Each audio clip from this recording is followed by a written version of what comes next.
I want to begin our conversation with the audience with one question of my own. This afternoon, I was talking with one of my students, and I said, "Are you going to come see Al Gore this afternoon?" And she looked at me like I was a little bit crazy, and she said, "Whether I'm going to come here, the global guru?" Yes. So, for a lot of our millennial friends out here, you are the global guru. For a lot of our professors here, you're the former vice president, the senator, the congressman who led on these issues. I want to know, before you were any of those things, where did this passion come from for this issue? Well, thank you for your kind words, Bob. You know, I spent a lot of time in Silicon Valley, and I'm beta testing this new battery-powered hubris alarm, and it's on vibrate, and it's really been going crazy. But thank you. Where did my passion come from? I had my passion for this was really initially awakened when I was the age of students here. I had the great good fortune of having a great professor, Professor Roger Revelle, who had been the first scientist to actually design the experiment to measure CO2 in the atmosphere. Another scientist, David Keeling, undertook these measurements, produced the famous Keeling curve. But in the 1960s,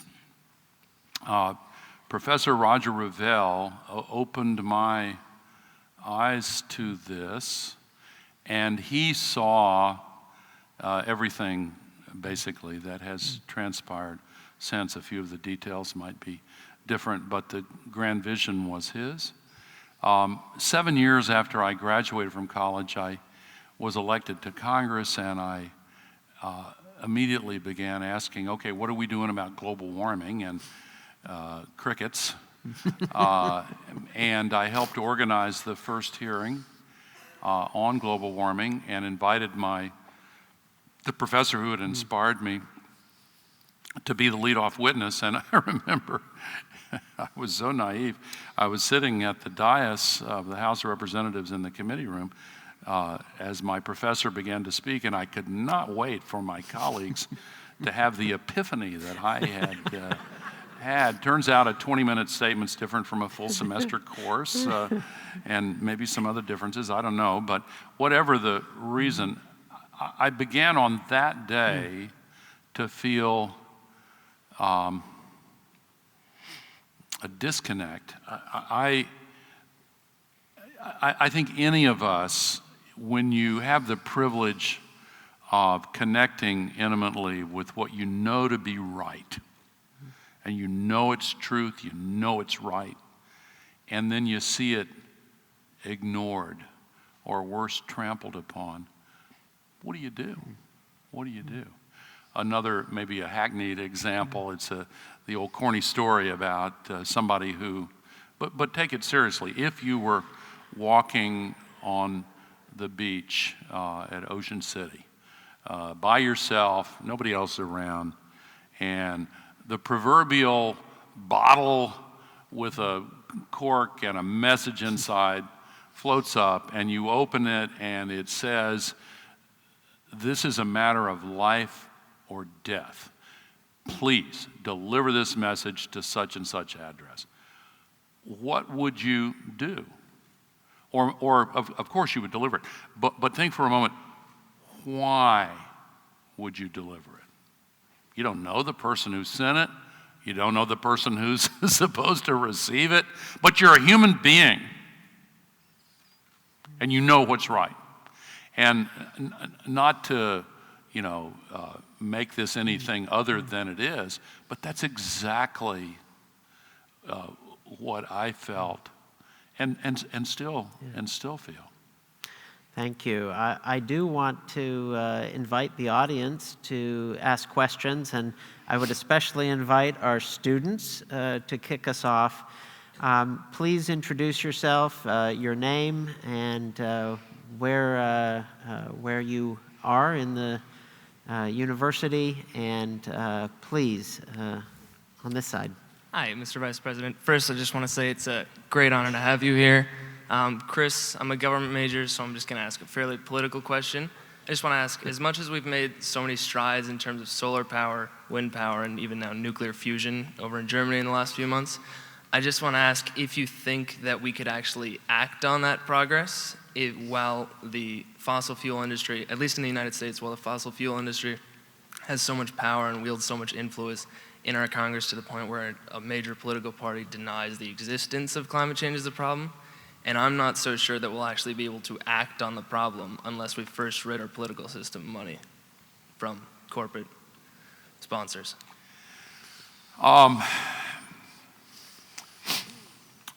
It's a great question, of course, because our democracy has been hacked. The operating system, if you'll forgive the extension of the metaphor, the operating system designed by our founders no longer operates as intended. The brilliant software represented by the Constitution, designed to harvest the wisdom of crowds and provide guidance to representatives and elected officials who have the fiduciary duty to represent the American people. That system has been hacked. The influence of big money has now distorted and perverted its operations. It has created a set of very dangerous conditions. I am actually optimistic on this front as well, because I think that it's partly that this has happened partly because of a communications revolution that is still continuing. The information ecosystem that was defined by the printing press, the system in which our founders conceived this great nation of, by, for the people, allowed individuals to easily surmount very low entry barriers and engage in discourse. This elevated the role of reason and the best available evidence, and fostered more often than not an effort to find policies that would serve the best interests of the people. That information ecosystem was eclipsed in the last third of the 20th century by the dominance of television.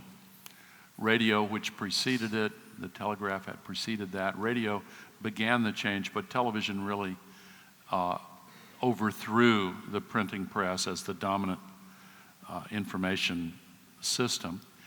And that led to the invasion of big money into our politics, which has gotten a lot worse in the last in the last decade, the last 2 decades. Why did it allow big money? Because all of a sudden there weren't low entry barriers, there were impassable entry barriers.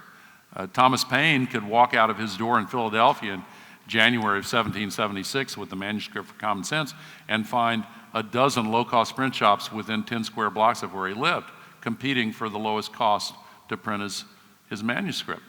If he walked out of his front door in Philadelphia today down to the nearest TV station or a few blocks further to Comcast, when do I go on? I have this 2-hour video called Common Sense that's going to change everything. Well, he doesn't go on unless he has many millions of dollars. They're gatekeepers now. And the only people who can afford regular access to the virtual public square, to the public's mind, are people like the ones who pay for the I'm an energy voter ads, which you see every 5 minutes. And clean coal. What's the purpose of a clean coal ad? Is that supposed to induce someone to say, oh, honey, I'm going to run down to the 7-Eleven, get us some clean coal? No, it's designed to affect their attitudes toward public policy. And so this new information ecosystem puts those with great wealth in control of way too much. Now, politicians running for office, not all, thank God, but the majority of candidates now depend upon getting enough money to buy those TV ads. And so they spend the majority of their time begging rich people for money, begging special interests for money. And human nature being what it is, there are implicit and sometimes explicit quids pro quo that are put on the table. And so policy is now distorted and shaped. Now, I said I was optimistic because this revolution is continuing. Last year, for the first time in history, the aggregate advertising revenue spent on the internet exceeded that spent on television. And now you get bloggers and online publications and internet-based reform groups that are beginning to have a genuine impact. Look at the preservation of net neutrality. Look at other legislative battles that went differently than projected because of people organizing on the internet. And the internet is growing while television is declining. So we're still in this transition period. Don't give up hope. Bring the change that's necessary. It's hard. It's hard. But the stakes could hardly be higher. Thank you. Thank you. Here. I want to say thank you very much, Mr. Vice President, for coming today. And to the Dean of the School of Public Policy, I want to say thank you for organizing this. My name is Ryan Block, and I am a junior majoring in environmental science and policy. My goal is to go to law school and to get an MPP in energy and environmental policy. You're and in. Magic words. And my question for you, Mr. Vice President, how do we proceed with, how does the energy revolution proceed past the Supreme Court's moratorium on the Clean Power Plan? And if legislation is necessary, should it be the states that create the legislation, or should it be the federal government that does? And if so, what type of mechanisms do you want to see in the policies? Yeah. Well, we should put a price on carbon. We should put a price on carbon in markets and put a price on denial in politics. And the price on carbon can come either directly or indirectly in the form of a carbon tax. 25 years ago, I first proposed a carbon tax that would be given back to the people in another form per capita. Now that's trending again. It was part of my platform, and when I ran for president the first time in '88, when I ran in 2000, when I ran for the Senate, I believe very strongly in that. But if we have to have an indirect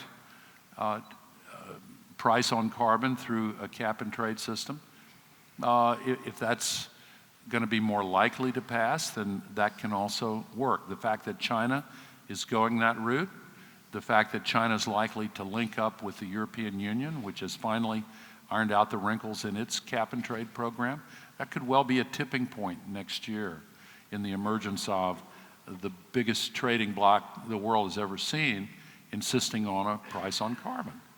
And the WTO trade rules allow the treatment of a price on carbon in the same way that a value-added tax is treated. In other words, it can be rebated at the border for exports and collected on imports from anyone who doesn't also have a price on carbon. I'm getting a little far ahead of myself here, but I favor both, actually, a tax on carbon and a cap and trade system. I also favor the third option, which is a regulatory approach, most recently embodied in President Obama's Clean Power Plan. And I'll conclude my answer by addressing the first part of your question.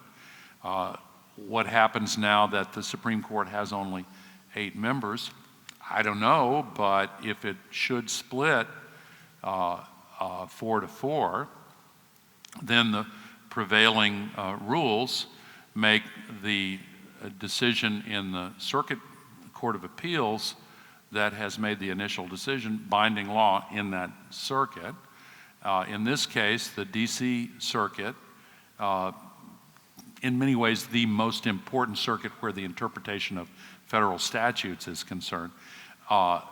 Many observers believe they're likely to affirm the Clean Power Plan. I don't know. My crystal ball's been a little off this year with the election process. But if the DC Circuit affirms, and it should go to a 4-4 vote, then the DC Circuit's ruling prevails until a ninth justice is confirmed. So the only other thing I would say is that this technological and business revolution that I have described is nearing the point where it will be unstoppable, really, because the trends. This is not a rhetorical exercise. This is real world stuff, and the cost of electricity from renewables, plus batteries, plus efficiency, which is even more powerful. This is becoming unstoppable. And even if the fossil fuel companies hack the political system and try to hold it back, even if the courts don't allow the Clean Power Plan to go forward, and I think they ultimately will, even if all those conditions were present, I still think it's now unstoppable. It does matter a lot how quickly we win this. We're going to win. We're going to win. We are winning. But it matters a lot how quickly, and ultimately we do need rules of the road like a price on carbon in one way, shape, or form in order to speed it up to the point where the losses we're suffering every day will not mount up to the point where we run the danger of passing some point of no return. We do need rules of the road. I would just note one quick side note that this past week I was in Houston with about 3,000 energy company executives, and the biggest subject that they wanted to know about and to talk about was the Paris Agreement and what this would mean for their businesses. So they are actually looking at this. Oh, yeah. That's progress. Here on the right, please. Sure, if we could take the young lady's question here, and then we can move up to the balcony as well. Thanks. Mr. Vice President, thank you so much for being here with us today. We're extremely lucky to have you. My name is Nikki Waxman, and I'm a senior government and politics major and an aspiring environmental lawyer. And my question for you is that based on your lecture as well as my previous background in environmental science, it's evident that industries such as transportation, agriculture, and fossil fuels make up the large percentage of our unsustainable resource use. So how can we affect change as individuals in the arena of environmental policy? Yeah, well, there are generally three ways that you as an individual can make a difference. None of this is likely to come as news to you, but number one, I used to think that advising people to be an environmentally conscious consumer was gonna help, but maybe not that much. I really think it helps a lot, and I think it's important, and I'll tell you why. I've only been in the business world for 15 years, but I've learned some things, and often the difference between profit and loss is at the margins, and when companies are competing with one another for a group of customers or consumers who really do care about whether they are sustainable and reducing their carbon emissions, et cetera, then at the margins that gives a lot of leverage to a group that is vocal and assertive in saying, if you don't give me a product that's environmentally responsible, I'm going to your competition. And I think the fact that so many people have been doing that is the reason why you see all these companies now advertising themselves as greener than the competition. I think that it's really, and as businesses start down this road to enhance their brand, they find so often that they save money, increase profits, attract more of the employees they want to hire, retain more that they want to keep. And so I think being a conscious consumer is one thing. Secondly, don't shy away from winning the conversations around you about the climate crisis. These great moral challenges are won in part in conversations. I remember growing up so much of my life in the South as a boy during the Civil Rights Revolution. One day, one of my friends made some racist comment. Another one of my friends said, "Hey, shut up, man. We don't talk that way anymore."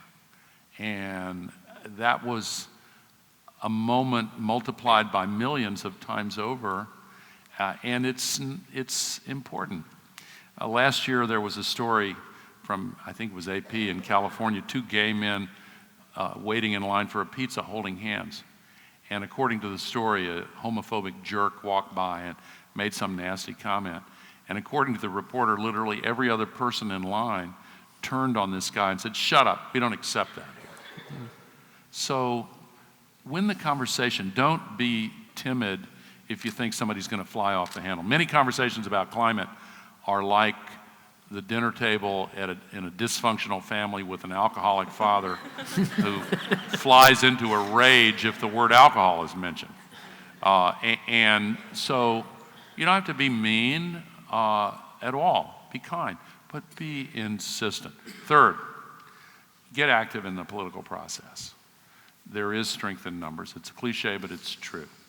And the two-step message that I have found that works, I've been on the receiving end as well as on the delivering end. First part, Miss Candidate or Mr. Candidate, if you do the right thing on the climate crisis, I'm going to help you. I'm going to make sure my friends help you. Part two, if you do the wrong thing, I promise you, I will expend every ounce of energy I have to make certain you are defeated. So that two-part message really works. Okay, we have time for two more. One up in the balcony here, and then over here on the left. My name is Lincoln Alexander. I'm a government and politics student, junior.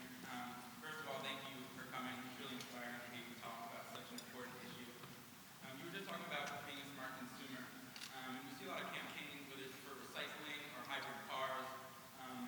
But one of the cheapest and most impactful ways that we can make, that has been shown that we can make a change to climate change as an individual is to lower our amount of meat and dairy that we eat. But we don't see a lot of campaigns or talk about it in a larger forum. And I was wondering why you think that is and if you think this issue is important. Yeah, I do think it's important. I mentioned diet in one of the opening slides. I'm a vegan myself. I've only been I'm not proselytizing, okay? And the reason I'm not proselytizing, and the reason why, to answer one of your questions, you don't hear as much of that in the political dialogue, is I think that maybe less than 2% of us are vegans.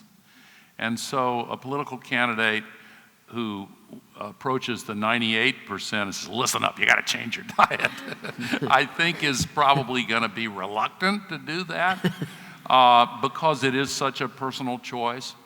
So I think, it's a human answer. It's a fairly simple reason. But again, over time, this is likely to change. There are a lot of health reasons not to eat a lot of meat. But again, I'm not proselytizing, but I think that's the answer to your question, best I can do. Thank you. Our final question of the evening. Hi, Vice President Gore and Dean. My name is Andrea Morales. I'm an environmental science and policy major. And I was wondering so the small developing islands that are in the Pacific are suffering inundation, or will suffer inundation, even if we cut all of our emissions today. These islands are little to no industry, and we are normally the ones that follow large industrial nations. What do you think industrial nations should do when the displacement occurs? What is our responsibility to these people? And how should we enact climate refugee policies? Yeah, of course, Kiribati one of the first to establish a fund to purchase a new country. Maldives, there's a long list of them, and there are also island populations in places like the Bay of Bengal where they may not be their own separate nations, but they've been home for countless generations to the families who live there. And tragically, some of these areas are going to be inundated. Some areas already are. So what is the duty of the rest of the world to them? Adaptation is important, and I think mitigation is job number one. We have to stop making the crisis worse, first and foremost, but we have a moral responsibility to help those who are most heavily impacted by the consequences of what has largely been done by the wealthiest nations. Now understand that year by year, significantly more global warming pollution is now coming from the developing nations than from the wealthy nations. So all of us have a moral responsibility to mitigate the crisis, but the wealthy nations, because of their means to do so, have an enhanced responsibility to help, particularly with adaptation, and those who, as Pope Francis reminds us, are suffering the gravest effects. I would like to thank all of our student questioners, and I don't know if I just spooked all the poor faculty and staff here, but we had all students' questions tonight, and I'm looking out at a very young audience. And Vice President Gore, you're inspiring not just this generation, but others you have previously. I want to thank you profoundly for coming here, for supporting what the University of Maryland is trying to do to keep this revolution going. And I want the students to take the advice that Vice President Gore gave. When asked about where his passion came from, it started with a professor. So go meet those professors, talk to them, figure out where your passion lies, but try to follow in the footsteps of our great leader here. Thank you, Vice President Thank Gore. you all very much. Thank you. Thank you so much, Bob. Thank you. Appreciate it.